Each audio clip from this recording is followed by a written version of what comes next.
conflict, world leaders are condemning Russian President Vladimir Putin for ordering his forces into separatist regions of eastern Ukraine. Let's talk about what is really driving this invasion. We're joined by Professor Stefan Wolff of International Security at the University of Birmingham in the UK, and Amnesty International's Regional Director for Eastern Europe, Marie Struthers. Good evening to both of you, and thank you for your time. Marie, let me begin with you.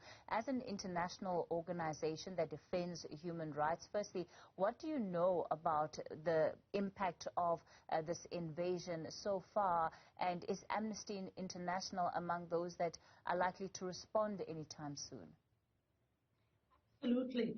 Our worst fears have been realized as Russia conducted its invasion in the early hours of today, and I concur with a previous speaker. All the reports suggest that real live Russian troops have invaded Ukrainian territory from all sides, south, north, possibly the west, but certainly the east.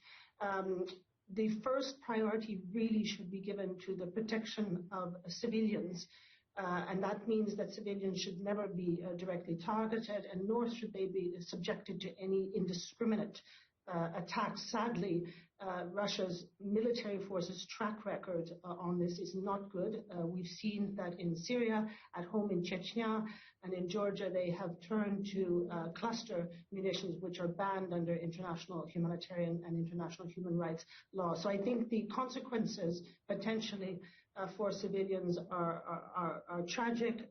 We are receiving reports already, mostly from the east, of civilian casualties to be confirmed, but the humanitarian looming disaster is also very concerning, and we're hoping that Russia will abide by its international obligations and not target hospitals and medical supplies and schools and so forth. Professor Stefan, when we look at some of the comments out of NATO earlier on in the day, they described this action as deliberate and as having been planned for a long time. Given the amount of planning that seems to have gone into it then, what is really driving Russia? What is this conflict about? Well, I think one thing that we can all be clear about is that it is not only, and perhaps not even in the first instance, about Ukraine.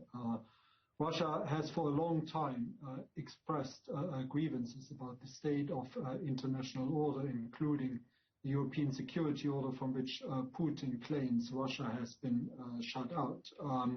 The demands that Russia has made of the West in general, and in particular of NATO and the United States, are of course completely unacceptable, because they run counter to any of the established principles of international law, any of the principles that we have lived by and abided by in Europe since at least 1975, the Helsinki Treaty. But sadly, and this also has to be said, is that this is not the first time that Russia violates international law in this way. We have seen the invasion of Georgia in 2008, we have seen the invasion of Ukraine and the annexation of Crimea in 2014. And I think now is really also sort of the hour of truth for the West, how strongly it will now push back against these continuing Russian aggressions. Marie, when we take a look at the impact of what this is likely to do on Ukraine, you had the president earlier today calling on ordinary civilians to take up arms, lifting restrictions when it comes to the use of arms in that country. I mean, how far do you think this could go? I'd like to make a comment on the issue of displacement that a previous speaker was mentioning. Sure. And the colleague who just spoke before me noted that, of course, Russia started the conflict in the east of Ukraine in 2014 and occupied and illegally annexed Crimea. The point I wish to make is that there are up to 1.5 million internally displaced persons still in Ukraine as a result of that original 2014-2015 conflict. We're looking at potentially a really large number that could be displaced as a result of this particular escalation of the conflict. Now, in terms of the impact on the civilian population, we're also concerned about the development of militias, paramilitary or citizen, because in the early years, 2014-2015 conflict, both the Russian-backed separatists in the Donbass area and Ukrainian militias did conduct grave human rights abuses. And then just one last point, if I may, on the displaced, as we were speaking about South African students, let us not forget that there are scores of people from Belarus who have taken refuge in Ukraine over the past year as Belarus has unleashed an unprecedented human rights regime of repression. And so the double whammy, if you like, of having to flee one's country and now being subjected to bombs is really quite devastating. Stefan, the world seems to be on tenterhooks now, and by all indications, President Putin has fired the first salvo, if you will.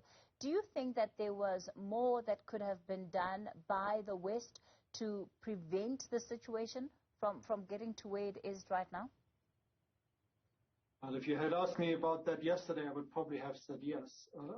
But I think if we look at President Putin's speeches, the one that he gave this morning in which he justified, in inverted commas, of course, the invasion, or what he calls a military operation in Ukraine, and the speech that he gave on Monday after he recognized the two occupied territories of Ukraine as independent states. I think all of that clearly indicates that he has a very particular agenda that is to some extent rooted in the Cold War and the way in which the Cold War ended and its immediate aftermath, but also is an almost civilizational fear that he expresses on the part of Russia. If you put those things together, I think it's very hard to see how diplomacy could have offered a way out of the current crisis. Not least, we shouldn't forget that there has been very high-level diplomacy. I mean, the French president has visited Russia several times.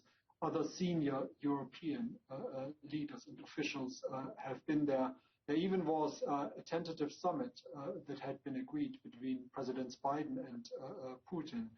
But Putin basically has thrown all of this out right now. And the message that he is clearly sending is that he is not interested in diplomacy. So I think we really cannot put the blame for the current escalation on the West, as, for example, the spokesman of China's foreign ministry did yesterday. I think that's completely unrealistic. And we really must call a spade here and say that no matter what, this is an unprovoked invasion of an independent country that is going on here. And whatever we can, we should be doing to contain the broader threat to international peace and security that Russia poses. In describing this military operation, as it's called it, President Putin says this is an attempt to demilitarize and to denazify Ukraine. Are there clear parameters of what that even entails? And what does Russia see as a threat when we look at what is happening through the lens of those statements? Who do you want? Yes, you can go, this? Professor Stefan. Sorry. Okay, yes. okay.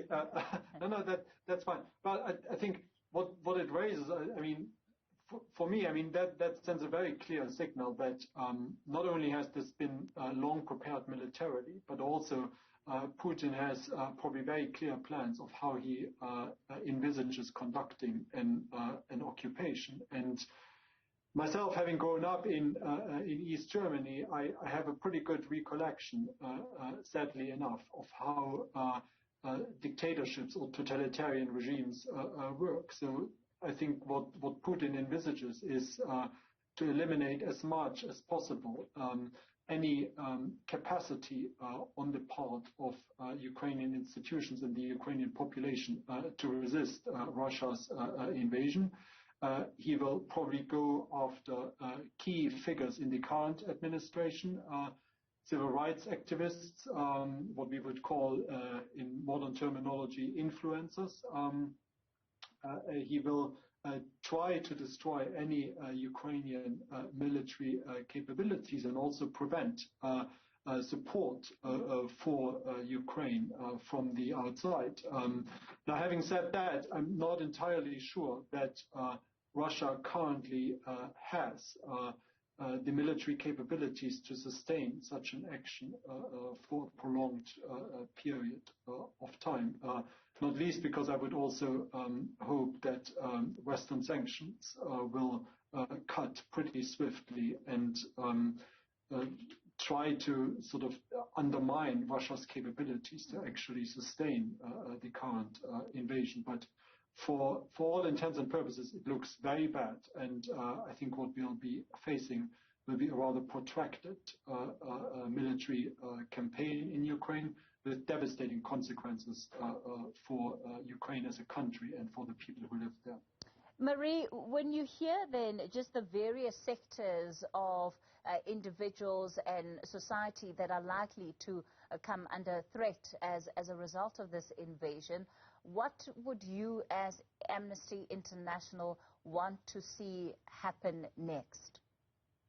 We're calling upon, obviously, Russia and all parties to respect international human rights and humanitarian law, which prioritizes the protection of civilians. And of course, among those, as the previous speakers just said, is activists, influencers, opinion makers. We're also calling for humanitarian agencies to have immediate and unfettered access.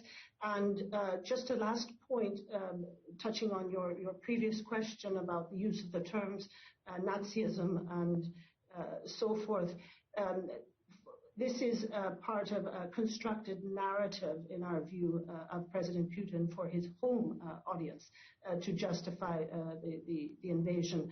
I think it's part of the plan, but what is striking contrast to the 2014-2015 eruption of conflict, there was a big information campaign led at home in Russia to convince the population. This has come at the last moment, if you like, but it's clearly an attempt to stifle and even wipe out any vestige of civil society in Ukraine. Professor Stefan, let me wrap it up with you then. Right now, it seems all eyes are on NATO. Again, we heard some tough talk earlier on in the day, NATO affirming that it will defend its allies, that it's increasing its military capability across the board.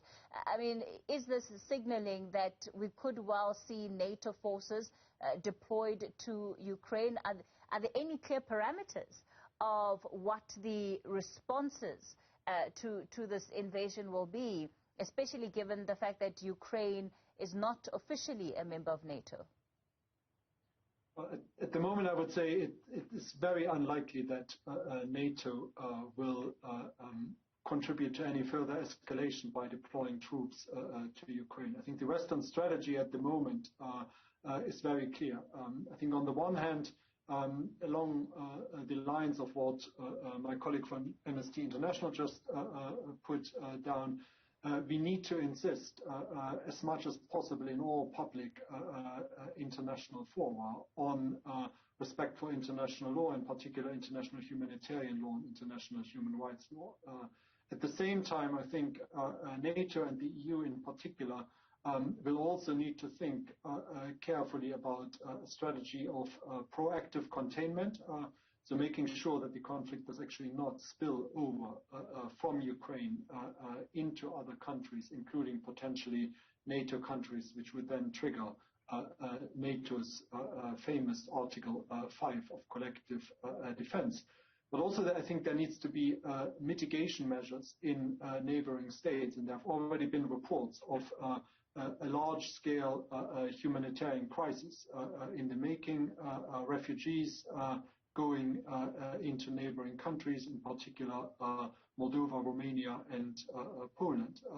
So I think we also need to be prepared for actually managing, trying to mitigate the human consequences, the humanitarian consequences of the current situation. So I think in that sense, the Western approach needs to be multi-pronged, needs to aim at containment and as much as possible as at avoiding escalation now, and certainly in the midterm, trying to achieve as rapid as possible a de-escalation. Professor Stefan Wolff and Amnesty International's Marie Struthers, let me thank you both for your time tonight.